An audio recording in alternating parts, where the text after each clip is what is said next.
Hello, it's Medusa, and this is my review on Maleficent, Mistress of Evil. If you hear some running about, it's my dogs. I really enjoyed this movie and would definitely watch it again. I'll start off with the basic outline of the plot and then I'll get into my favourite things about it.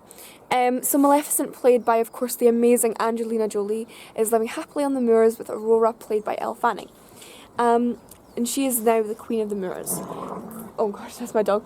5 years has passed since the first movie, and Prince Philip, now recast as Harris Dickinson, has proposed to Aurora. She said yes, much to Maleficent's dismay, and the two of them get an invite to Prince Philip's parents' castle. And the dinner goes wrong, with Michelle Pfeiffer playing the evil queen. She insults and kind of threatens to steal Aurora away from her. And this causes Maleficent to kind of display her magic, and Queen Ingrid's evil plan to frame Maleficent and steal the moors is then put into place. My favourite and the main focus of the movie really was the evolving relationship between Maleficent and Aurora. Their relationship in the first movie is explored even more, and the conflict between the two was honestly pretty heartbreaking to watch. There is one scene where Maleficent is talking to another fairy like her, who happened to save her life, and he was in the trailer, I'm sure. And he goes on about how Aurora was like a daughter to her. And then Maleficent goes, "I have no daughter." And it is pretty tough to watch, considering the last couple scenes were just spent of Aurora missing Maleficent. My favourite scene by far was the confrontation between the three women.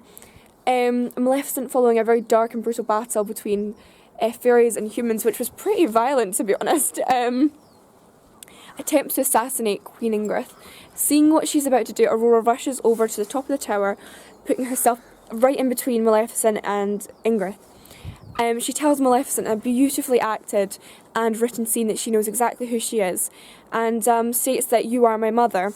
Just as this happens, the Queen fires an arrow at Aurora, so Maleficent sacrifices herself, turning into dust to protect her daughter. It's a really moving and amazing, heartbreaking scene, and her reaction, Aurora's reaction, is done so well, and Elle Fanning really shines in her acting, because you actually, and I was worried that they make it like, oh no, Maleficent's dead, but it's genuinely tearing, and it's emotional. Maleficent is of course not dead and resurrects from Aurora's tears, saving her from a fall, and finally walking her down the aisle. Essentially the movie is about letting your child go. It ends with Maleficent telling the newlywed couple that she will be there for the christening and winking. And then Maleficent flies off with other fairies and fairy children. I couldn't help but feel angry that Maleficent was hanging around other kids, because I don't want her to replace Aurora for a second with someone else.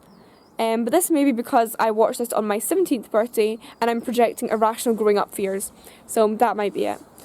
Ultimately, this is a well-acted, fun and moving movie for all the family that makes me really, really wish that Maleficent was my fairy godmother.